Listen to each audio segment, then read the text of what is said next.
memuja juga tidak boleh. Yang terjadi di tengah-tengah umat Islam sekarang itu seperti itu.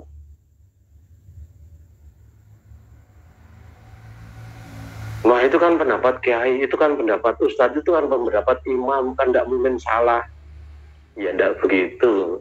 Yang namanya kiai, namanya ustadz, yang namanya imam itu ya menurut salah ya akeh. Rasul aja salah berkali-kali ya. Lebih hebat dari Rasul, itu sudah syirik seperti itu dulu setelah saya katakan. Ya. Ingat tentang surat Abasa, sikap Rasul pun bisa salah. Ini Rasul, orang yang paling tahu agama, itu pun masih salah. Ya, sikap Rasulullah kepada tawanan perang Badar juga masih salah. Ya, dan banyak yang lain kan itu. Rokaat saja salah kan itu loh. Ya.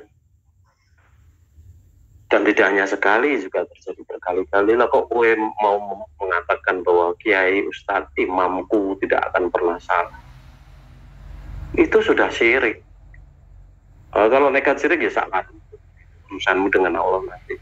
Tugas saya yang mengingatkan. Nah, begitu nampaknya Mas apa yang kita bicarakan kaitannya dengan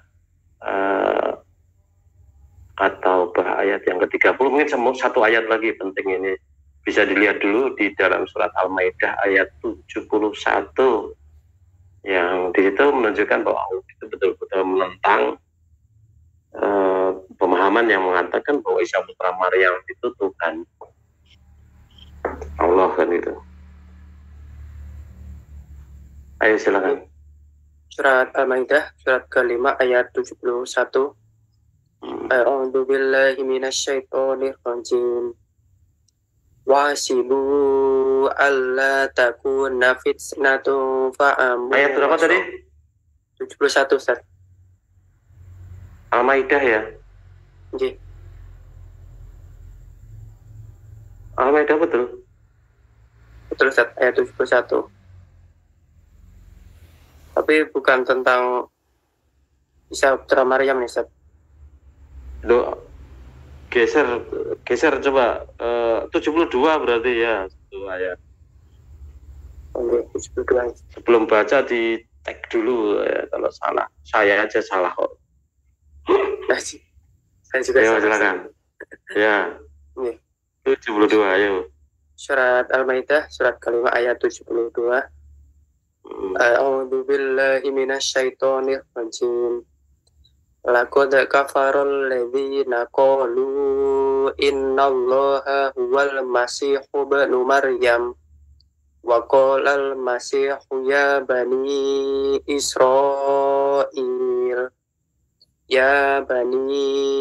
Israil a'budullaha rabbi wa rabbukum wallahu rabbi wa rabbakum innahu may yusyrik billahi faqad harramallahu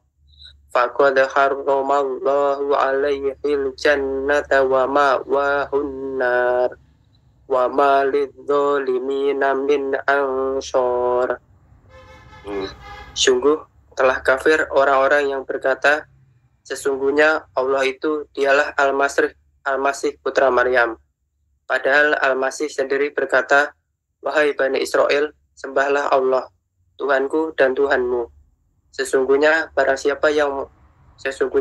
siapa mempersekutukan sesuatu dengan Allah, maka sungguh Allah mengharamkan surga baginya, dan tempatnya ialah neraka, dan tidak ada seorang penolong pun bagi orang-orang zalim itu. Ya, diharamkan surga mereka, dan tidak ada penolong bagi mereka. Jelas sekali gitu ya. Maka tadi penjelasan lebarnya malah sampai ke kultus individukan gus atau kiai atau wali dan sebagainya, atau imam kita atau ustadz kita atau kiai kita dan sebagainya. Jangan sampai kita seperti itu ya. Bahkan tadi masuk ke keplok-keplok kepada orang lain tadi, termasuk memuji orang lain tadi, artinya itu mengkultuskan, ini memuliakan yang tidak seharusnya. Model seperti itu Rasul sendiri melarang. Jangan memuji orang di depannya dia. Nah, keplok-keplok atau apapun itu kan juga bentuk dari pujian, maka harus waspada, harus hati-hati seperti itu, jangan kebablasan itu. Apalagi langsung muji dan sebagainya di depan matanya dia tadi orang. Yang hebat itu Allah saja, bukan yang lain-lain. Manusia itu hanya makhluknya, ciptaan Allah yang kemudian dipinjami oleh Allah, difasilitasi oleh Allah, dibantu oleh Allah, ditunjukkan oleh Allah jalan-jalan untuk bisa berprestasi sehingga dia berprestasi. Maka di situ yang hebat juga yang Allah saja, dan manusia-manusia tadi gitu. Ya, maka mulai sekarang ketika upload, ketika unggah apapun itu tidak usah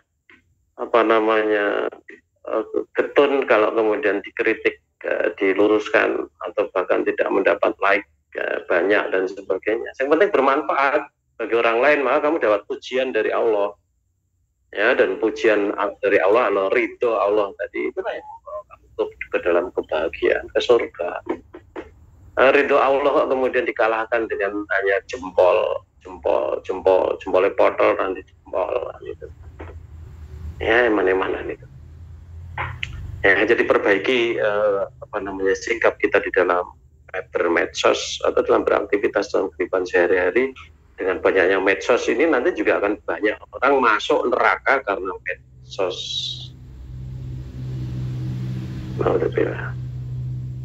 Maka kalau justru medsos itu menyebabkan masuk neraka, ya, sesat jalan, ya, lebih baik tidak bermedsos. Kalau bermedsos memang bisa bermanfaat untuk mendapatkan ridho Allah, ya lakukan dengan sebaik-baiknya. Kalau memang karena Allah, lakukan sebaik-baiknya dan tidak peduli kata orang, biarkan anjing menggonggong, kafilah tetap berlalu. Orang lain itu tidak ngerti tentang kamu sama sekali. Sing elek ya suudon gitu aja, sing baik husnudon, kan itu. Gitu Mas, saya kira satu ayat yang kita bicarakan, surat At-Taubah ayat yang ke-30, yang membicarakan tentang sikap manusia umat beragama yang melebih-lebihkan sikapnya kepada orang yang dia anggap mulia, ya, padahal itu ada batasnya. Batasnya tadi antara lain, yang pertama tidak boleh memuji di depannya, ya, kemudian berikutnya juga tidak boleh bersujud kepadanya. Justru yang harus disyukuri, disujuti itu adalah Allah dengan sujud syukur, kan itu. Ingat pesan Rasul tadi, la tutruni kama atratin sorab. Jangan kamu kultuskan aku sebagaimana orang-orang Nasrani mengkultuskan Isa putra Maryam. Begitu Mas, mudah-mudahan Pak. Ustaz. Untuk yang mau bertanya secara langsung bisa menyalakan mikrofonnya, silakan.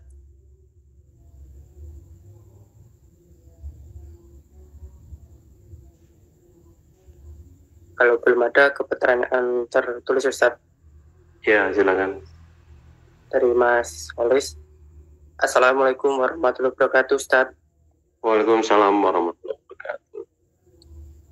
Apakah benar ada tuntunan dan riwayatnya? Apakah benar ada tuntunan dan riwayatnya Rasulullah menganjurkan membaca Quran surat Al-Mulk sebelum tidur setiap malam agar terhindar dari sisa kubur? Atas jawabannya saya ucapkan terima kasih. Wassalamualaikum warahmatullahi wabarakatuh. Iya, ada yang sejenis dengan itu, Al-Mulk gitu, tetapi saya tidak tahu apakah itu setiap malam gitu ya. Artinya kalau kita membiasakan membaca itu, kemudian ada yang menjelaskan bahwa nanti Al-Mulk itu nanti yang akan menjadi syafaat kita dan sebagainya. Ya, tetapi pahami betul lah, jangan sesederhana gitu kita memahami setiap ayat. Karena yang masuk surga itu hanya orang beriman dan sudah masuk. Yang masuk surga itu hanya orang yang bertakwa. Kalau kemudian kita itu membaca itu meskipun menjelang tidur 100 kali umpamanya, tapi tetap beriman, tidak beriman dan bertakwa, ya tidak akan masuk surga gitu loh. Ya. Nah, sama seperti yang lain-lain, misalnya saja orang yang banyak puasa itu nanti dia akan masuk surga melalui pintu Ar-Rayyan. Iya. Yang namanya banyak puasa itu belum tentu ahlus syam, yaitu bukan harus diartikan sebagai banyak puasa, tetapi betul-betul dia yang membiasakan diri untuk puasa dan hidupnya itu diwarnai dengan ketakwaan. Akeh poso tetapi tidak bertakwa, ya tidak akan masuk surga. Ya, tidak akan masuk pintu ar-royan tadi kan itu. Karena betapa banyaknya orang yang puasa tetapi dapatnya hanya lapar dan haus kan gitu. Ini puasa loh, ini dapatnya lapar dan haus. Nah sekarang kalau kita hanya membaca tok gitu ya, apa bisa orang hanya membaca itu menjadi orang yang bertakwa? Kan tidak. Ya, baca kemudian dipahami bacaannya, kemudian diamalkan dalam kehidupan sehari-hari. Nah, baru dia menjadi orang yang bertakwa, yang berhak masuk surga. Jadi jangan semudah itu kita memahami ayat-ayat atau memahami hadis-hadis ya, model dukun. Saya katakan model dukun itu karena dukun itu hanya dengan resep moco ini moco itu kemudian sukses untuk menyembuhkan ini atau untuk mengatasi persoalan ini, tidak ada. Bahwa kamu moco Quran umpamanya bisa sehari 10 kali gitu, khatam karena kamu hafal gitu untuk ngatasi utang, ora iso. Ngatasi utang ya dengan kerja, dengan uang, dodol kekayaan aset-aset yang kamu punya kemudian dibayar ke utang tadi. Aset akeh tetapi utangmu banyak, hanya moco kan lunas ya raiso. Jadi medsos itu banyak ngapusi gitu ya, banyak sampah di situ, maka kita harus pintar memahaminya. Jadi jangan semudah itu kita memahami hadis yang terkait dengan bacaan mulk atau bacaan kafe atau